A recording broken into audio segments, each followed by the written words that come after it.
अस्सलाम वालेकुम स्टूडेंट्स, आज बड़ा important topic stoichiometry. Before stoichiometry हमने डिटेल में मोल को डिस्कस किया और साथ मैंने एवोगाड्रोस नंबर को भी डिस्कस कर दिया था। आज हमारा बड़ा इम्पॉर्टेंट टॉपिक है जो कि है स्टोकियोमेट्री। स्टोकियोमेट्री बेसिकली हमें रिक्वायर्ड होती है जब हम बात करते हैं क्वांटिटेटिव रिलेशन की। स्टूडेंट्स इस बात को ज़हन में रख लें कि why we need stoichiometry. Last में भी मैं इसके 3 यूजेस बताऊंगा जो कि बड़े इंपॉर्टेंट हैं कि आखिर जब हमारे पास मोल था, जब हमारे पास एवोगाड्रोस नंबर था, तो फिर हमें स्टोकियोमेट्री क्यों चाहिए थी, क्या रीज़न है कि वी नीड स्टोकियोमेट्री। स्टोकियोमेट्री हमें तब चाहिए जब हमें बैलेंस केमिकल इक्वेशन लिखनी है। पहली बात, हमें स्टोकियोमेट्री कब चाहिए? When we have to write a balanced chemical equation. जब हमें बैलेंस केमिकल इक्वेशन लिखनी है तो हमें तब भी स्टोकियोमेट्री चाहिए। जब हमें क्वांटिटेटिव रिलेशनशिप की बात करनी है तब भी हमें स्टोकियोमेट्री चाहिए। और जब हम ratio, if we have to find ratio of an atoms और एलिमेंट्स, अगर हमें किसी भी कंपाउंड में रेशो फाइंड करनी है एलिमेंट्स की, एटम्स की, तो हम तब भी किसका सहारा लेते हैं? हम तब भी सहारा लेते हैं स्टोकियोमेट्री का। 3 बातें बताई, बैलेंस केमिकल इक्वेशन लिखनी हो तब स्टोकियोमेट्री चाहिए। नंबर 2, रिएक्टेंट प्रोडक्ट के मैसेज फाइंड करने हो तब स्टोकियोमेट्री चाहिए। और थर्ड, जब रेशो ऑफ एलिमेंट्स फाइंड करनी हो तब भी आपको क्या चाहिए? स्टोकियोमेट्री चाहिए। तो बेसिकली स्टोकियोमेट्री क्या है? It's a quantitative relation. Stoichiometry हमें बताती है quantitative relationship between reactants and products. Simple सी बात है, जब हम बैलेंस केमिकल इक्वेशन लिखते हैं तो हमें एटम्स की रेशो का भी पता चल जाता है, हमें एलिमेंट्स की रेशो का भी पता चल जाता है, हमें मैसेज ऑफ रिएक्टेंट भी पता चल जाते हैं, हमें मैसेज ऑफ प्रोडक्ट्स भी पता चल जाते हैं। जब आप केमिकल इक्वेशन लिखेंगे आपको रिएक्टेंट के मास का भी पता चलेगा, आपको प्रोडक्ट के मास का भी पता चलेगा, आपको एटम्स की रेशो का भी पता चल जाएगा। तो बेसिकली क्या था?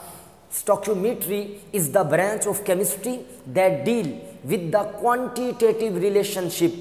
Branch of chemistry that deals with the quantitative relationship between reactants and products. Branch of chemistry that deals, chemistry की वो शाख जिसमें हम मुतालिया करते हैं, जिसमें हम स्टडी करते हैं किस चीज़ की? क्वांटिटेटिव रिलेशनशिप्स, जिसमें हम बात करते हैं अमाउंट की बात करते हैं। क्वांटिटेटिव रिलेशनशिप क्या होता है? जिसमें अमाउंट की बात की जाए, जिसमें मिकदार की बात की जाए। तो मैं क्या कह रहा हूं? मैं ये कह रहा हूं branch of chemistry that deals with the quantitative relationship. बच्चे से किसी ने क्वेश्चन किया कि क्वांटिटेटिव रिलेशनशिप कौन सा रिलेशनशिप है, तो आप बताएंगे कि क्वांटिटेटिव रिलेशनशिप वो रिलेशनशिप है जिसमें हम अमाउंट की बात करते हैं, जिसमें हम मिकदार की बात करते हैं। और याद रखिएगा, बैलेंस केमिकल इक्वेशन में जो रिएक्टेंट्स का मास होता है या जो प्रोडक्ट्स का मास होता है उसको हम कहते हैं स्टोकियोमेट्रिक अमाउंट। फिर बता रहा हूं, आपने एक इक्वेशन लिखी, उसमें आपको रिएक्टेंट के मास का भी पता चल गया, आपको प्रोडक्ट के मास का भी पता चल गया। तो जो रिएक्टेंट का मास है और जो प्रोडक्ट का मास है उसको हम कहते हैं स्टोकियोमेट्रिक अमाउंट। तो डेफिनेशन क्या था? Branch of chemistry that deals with the quantitative relationship. ये बड़ी इंपॉर्टेंट बात है, branch of chemistry that deals with the quantitative relationship between reactants and products. शर्त क्या है? In a balanced chemical equation, in a balanced chemical equation is known as a stoichiometry. अब stoichiometry का मतलब ही क्या है? क्वांटिटेटिव रिलेशनशिप, इसका मतलब ही क्वांटिटेटिव है। अब स्टोकियोमेट्रिक अमाउंट्स क्या थी? मैंने बताया कि बैलेंस केमिकल इक्वेशन में जो रिएक्टेंट्स की मिकदार होती है या जो प्रोडक्ट्स की मिकदार होती है उसको हम कहते हैं स्टोकियोमेट्रिक अमाउंट्स। तो मैंने यहाँ पर डेफिनेशन लिखी है कि in a balanced chemical equation, balanced chemical equation में the amount of reactants and products are called stoichiometric amounts. अब जरा एग्जाम्पल पे आ जाएं, बाद में कुछ चीज़ें डिटेल में बताता हूँ। एग्जाम्पल में मैंने क्या लिया है, मैंने हाइड्रोजन ली है, ऑक्सीजन ली है, और हमारे पास क्या बन गया है, वाटर। अब पहली बात अगर मैं चेक करूं, हमारे पास हाइड्रोजन के कितने मोल हैं, हमारे पास हाइड्रोजन के 2 मोल हैं, ऑक्सीजन का 1 मोल है, और हमारे पास जो वाटर बन रहा है वो हमारे पास क्या बन रहा है, 2 मोल।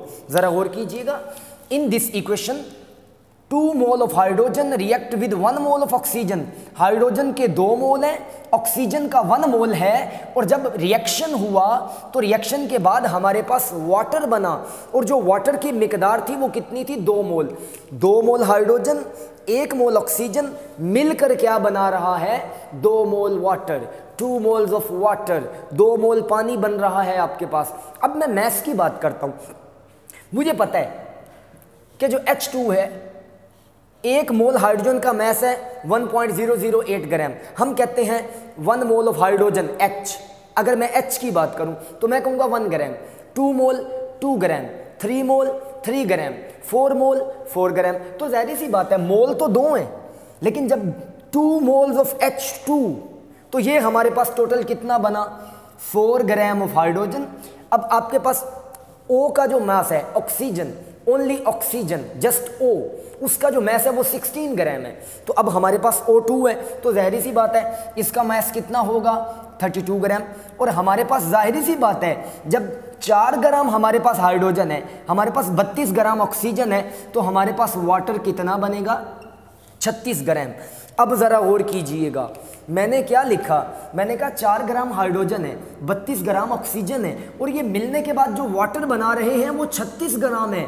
और यहाँ से सीखने को क्या मिला कि ये जो 4 ग्राम है, ये जो 32 ग्राम है, ये जो 36 ग्राम है, इनको हम कहते हैं स्टोकियोमेट्रिक अमाउंट्स। गौर कीजिएगा, ये वाली भी आपके पास स्टोकियोमेट्रिक अमाउंट है, ये वाली भी आपके पास स्टोकियोमेट्रिक अमाउंट है, और ये वाली भी आपके पास क्या है, स्टोकियोमेट्रिक अमाउंट्स। मतलब 4 ग्राम, 32 ग्राम, 36 ग्राम, इन्हें हम कहते हैं स्टोकियोमेट्रिक अमाउंट्स। एक और एग्जांपल ले लेते हैं, ज़रा गौर कीजिएगा। सेकंड एग्जांपल में हम लेते हैं C+O2, तो हमारे पास क्या बन गया, CO2। हमने यहाँ से पहली चीज़ क्या देखनी है कि हमारे पास कार्बन का 1 मोल है, ऑक्सीजन का भी 1 मोल है, और हमारे पास कार्बन डाइऑक्साइड भी कितने मोल बन रही है, 1 मोल। बेटे गौर करें इस बात पे, 1 मोल कार्बन, 1 मोल ऑक्सीजन, और 1 मोल ही आपके पास क्या बना है, कार्बन डाइऑक्साइड। अब हमें इनकी अमाउंट फाइंड करनी है। हमें पता है कि जो कार्बन है वो कितना है हमारे पास, 12 ग्राम। O2 कितना है हमारे पास, 32 ग्राम, क्योंकि हमें पता है इसका 1 मोल बराबर है 32 ग्राम के।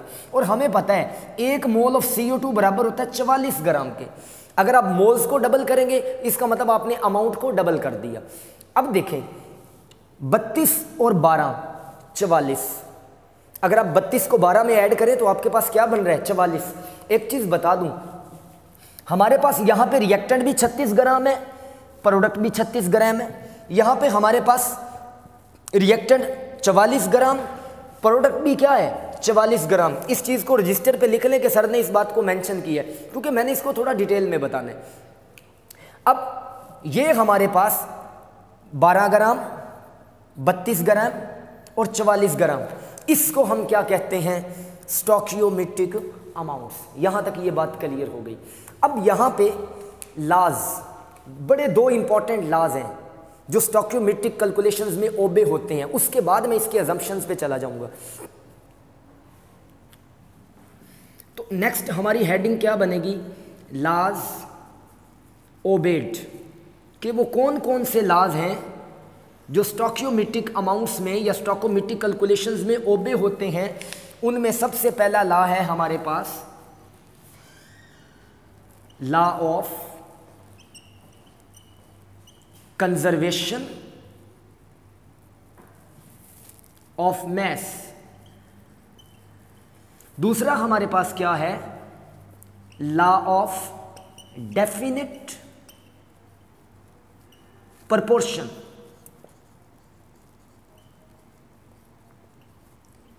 ये हमारे पास दो लॉज हैं जो स्टोकोमेट्रिक कैलकुलेशंस में ओबे होने चाहिए, जो स्टोकोमेट्रिक कैलकुलेशंस में क्या होने चाहिए, ओबे होने चाहिए। पहला कौन सा है, law of conservation of mass, law of definite proportion. अब जरा गौर कीजिएगा, मैं बड़ी शॉर्टकट सी डेफिनेशन बताऊंगा, किसकी भला, लॉ ऑफ कंजर्वेशन ऑफ मास की। तो सबसे पहले हमारे पास दो डेफिनेशन बनेगी, वो किसकी बनेगी, law of conservation of mass. Law of conservation of mass क्या है हमारे पास,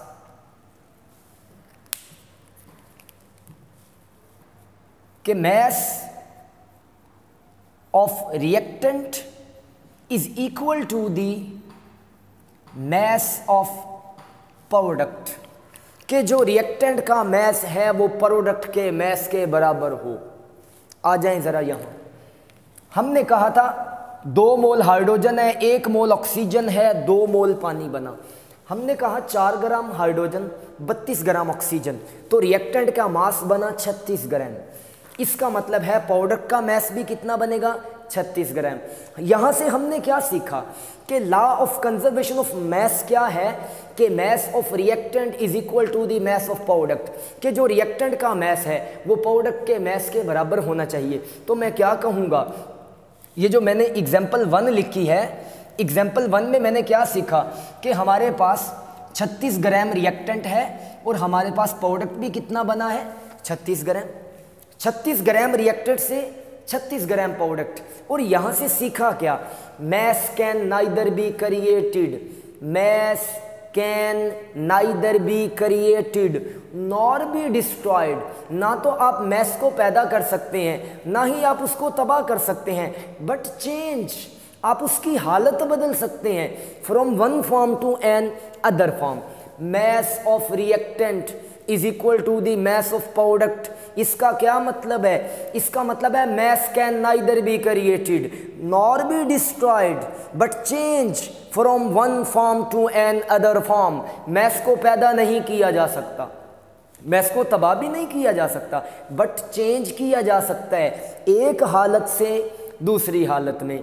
तो अब सेकंड एग्जांपल पे आ जाएं, जो ये फर्स्ट एग्जांपल थी। सेकंड एग्जांपल में हमने क्या कहा, हमने कहा कि 44 ग्राम रिएक्टेंट है, 44 ग्राम क्या बना है, प्रोडक्ट बना है। 44 ग्राम रिएक्टेंट और 44 ग्राम प्रोडक्ट, मतलब 44 gram of reactant is equal to 44 gram of product. इस किस्म के रिलेशन को कहते हैं क्वांटिटेटिव रिलेशनशिप।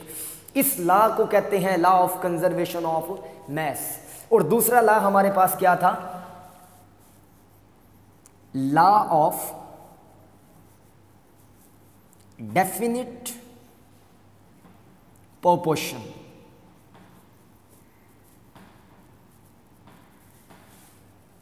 अब जरा गौर कीजिएगा, लॉ ऑफ डेफिनेट प्रोपोर्शन क्या है। हमें अगर घर में चाय बनानी हो, मिसाल सुने, हमें घर में क्या बनानी हो, चाय, तो हम उस चाय को बनाने से पहले हमें पता है कि किस चीज़ की कितनी अमाउंट डालनी है, किस चीज़ की कितनी रेशो डालनी है, दूध कितना डालना है, चीनी कितनी डालनी है, पत्ती कितनी डालनी है, कितने कप बनाने हैं, पानी कितना डालना है, वो तो मैं भूल ही गया, वो तो हम लाजमी डालते हैं। दूध कितना चाहिए, पत्ती कितनी चाहिए, चीनी कितनी चाहिए, और चाय बनानी कितनी है, मतलब हमारे पास रेशो है। यही तो मैं बात बताना चाह रहा हूँ कि अगर हम घर में चाय तैयार करते हैं, अगर मैं ये कह दूं कि फ़र्ज़ कर लें कि चाय एक कंपाउंड है और उसमें जो चीज़ें हमने डाली हैं वो एलिमेंट्स हैं, तो उनकी रेशो क्या है, फिक्स है। इसका मतलब क्या है, every compound have fix ratio of an atom, every compound have fix ratio of an elements. हर कंपाउंड्स में एलिमेंट्स की रेशो फिक्स होती है, हर कंपाउंड में एलिमेंट्स की रेशो क्या होती है, फिक्स होती है। अगर आप कहते हैं ना वाटर का फार्मूला ये है, तो हम कहते हैं 2 हाइड्रोजन 1 ऑक्सीजन, हम कहते हैं carbon dioxide, 1 carbon 2 oxygen. Every compound have a fix ratio of an atoms, हर कंपाउंड में एटमों की रेशियो क्या होती है? Fix. Also including their quantities, हत्ता के इनकी मिकदारें भी, हत्ता के इनके मैसेज भी। ये था लॉ ऑफ डेफिनेट प्रोपोर्शन। और अब स्टोकोमेट्रिक अजम्पशंस क्या हैं? 2 अजम्पशंस हैं, वो गौर से सुन लें।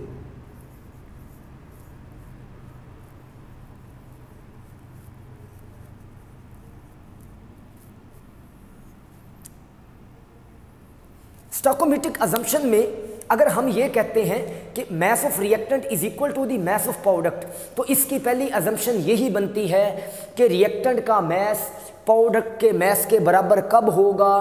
When all the reactants converted into products, अगर तमाम के तमाम रिएक्टेंट किस में कन्वर्ट हो जाएं? प्रोडक्ट्स में। तो सबसे पहली अजम्पशन क्या है? ऑल द रिएक्टेंट्स completely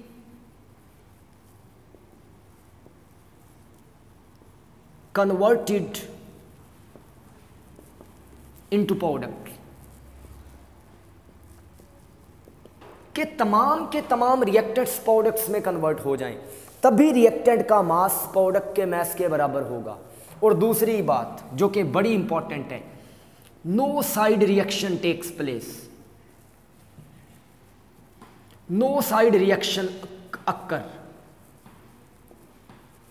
मैं नो साइड रिएक्शन को अगर बच्चों को बताना चाहूं तो मैं हमेशा ये कहता हूं कि आपका रिएक्टेंट किसी दूसरी प्रोडक्ट को बनाने में इन्वॉल्व ना हो। इसे कहते हैं no extra product are form, कोई एक्स्ट्रा चीज़ नहीं बनानी। No extra product is form, कोई एक्स्ट्रा प्रोडक्ट नहीं बनेगा। तो ज़रा देखें स्टोकोमेट्री में सबसे पहले डेफिनेशन, फिर एग्जाम्पल, फिर लॉज। पहले क्या था? डेफिनेशन, फिर क्या डिस्कस की? एग्जाम्पल, और उसमें स्टोकोमेट्रिक अमाउंट्स को डिस्कस किया। फिर मैंने बताया कि वो कौन कौन से लॉज हैं जो स्टोकोमेट्रिक कैलकुलेशंस में रिक्वायर्ड होते हैं। और तीसरी बात जो मैंने बताई वो आप लोगों को क्या बताई? Assumptions, definition, example, laws obeyed और अजम्पशंस। ये था स्टूडेंट्स हमारा आज का टॉपिक। अल्लाह हाफिज़।